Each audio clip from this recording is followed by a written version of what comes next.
Unafahamu kuwa mwanafunzi wa form 4 ana uwezo wa kupata mkopo wa serikali na akasomeshwa masomo yake yote mpaka akamaliza? Na hapa nipo katika chuo cha usafirishaji cha NIT.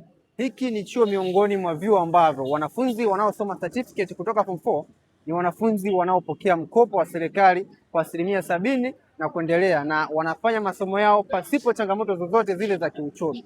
So, kama wewe pia umemaliza form 4 mwaka jana, ama uko certificate sasa hivi, ama umemaliza form 4 kipindi chochote kile na una changamoto ya kwenda chuo kwa sababu ya pesa au sababu ya kiuchumi, serikali inatoa mkopo kwa vijana waliomaliza chuo, kwa vijana waliomaliza form 4. Kwa hiyo cha kufanya, naomba uchukua namba zilizoko hapa, tutafute sisi kupitia WhatsApp na mitandao mingine. Tutakusaidia hatua kwa hatua vitu gani vya kuwa navyo ili kuweza kuhakikisha unaomba mkopo na unapata na unasoma masomo yako kwa urahisi pasipo changamoto za kiuchumi.